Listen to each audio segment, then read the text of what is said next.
Алаяқтар енді қаржылық мониторинг агенттігі қызметкерлерінің атын жамылып қоңырау шалады. Жақында қазақстандықтар мұндай қоңырауларды жиі ала бастады. Бұл туралы қаржы мониторингі агенттігі хабарлайды. Телефон арқылы жалған қызметкерлер шоттардан ақшаны ұрламақ болғанын және олардың нұсқауларын орындауды сұрайтынын хабарлайды. Неғұрлым сенімді болу үшін алаяқтар жалған жеке куәліктер мен басқа құжаттарды жібереді. Ведомствода азаматтардан алаяқтардың айлы амалдарына берілмеуін сұрайды.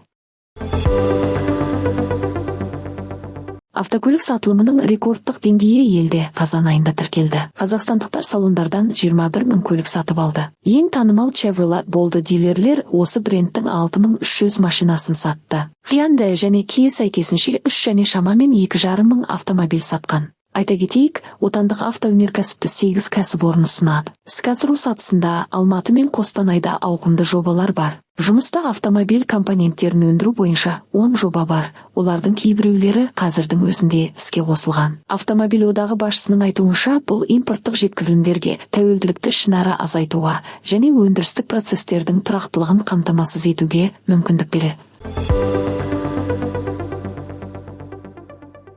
Бішкекте трансплантация және диализ орталығы салынады. Қырғызстанның денсаулық сақтау министрі Алымқадыр Бейшеналиев капсула салды. 6 қабатты ғимаратта нефрология, гемодиализ, гематология және трансплантация бөлімдері болады. Онда операция бөлмелері мен реанимация бөлмелері, сондай-ақ трансплантациядан кейін пациенттерге күтім жасау бөлімі орналасады. Генетикалық және биохимиялық зерттеулерге арналған зертхана болады. Жаңа орталық ең заманауи жабдықтармен жабдықталады. Жаңа орталық маңызды медициналық қызметтерге қолжетімділікті жақсартуы, сондай-ақ республикада бүйрек және бауыр ауруларын диагностикалау мен емдеудің сапасын арттыруы тиіс. Құрылысты мемлекеттік бюджеттен қаржыландыратын болады. Дональд Трамп өзінің президенттігінің бірінші күнде көші-қон заңнамасын күшейтуге уәде береді. Ол сондай-ақ жүздеген мың мигранттардың ақш-та болуына мүмкіндік беретін кейбір бағдарламаларды қысқартуы мүмкін. Сонымен Трамптың жарлықтары федералды иммиграциялық офицерлерге соттылығы жоқ адамдарды ұстауға көбірек өкілеттік береді. Сондай-ақ Трамп ақш-Мексика шекарасына әскер жіберіп, шекара қабырғасының құрылысын қайта бастайды деп күтілуде.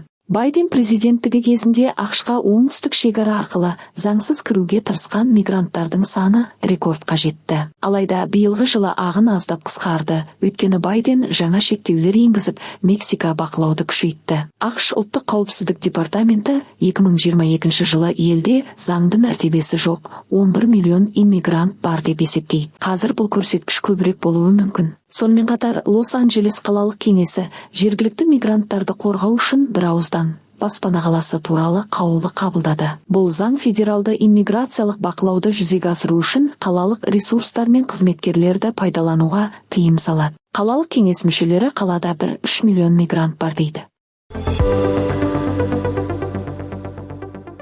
Әлемде мұғалімдердің тапшылығы 44 миллион мұғалімге жетті. ЮНИСЕФ мәліметтері бойынша білімнің әр балаға қол жетімді болуы үшін көптеген мамандар қажет. Неліктен оқытушылардың жетіспеушілігі пайда болды және қай аймақтарда проблема көбірек сезіледі? ЮНИСЕФтегі мұғалімдердің жаһандық тапшылығының себептерінің қатарына стрестің жоғары деңгейі, жалақының төмендігі және жұмыс кестесіне наразылық жатады. Әсіресе Батыс және Орталық Африка елдерінде кадр тапшылығы мәселесі өткір тұр. Олар мұғалімдердің әлемдік тапшылығының 1/3 құрайды. 2030 жылға қарай бастауыш және орта сынып оқушыларына сапалы білім беру үшін аймаққа қосымша 15 миллион мұғалім тартылуы керек. Жағдайды қақтығыстар мен тұрақсыздық күшейтеді.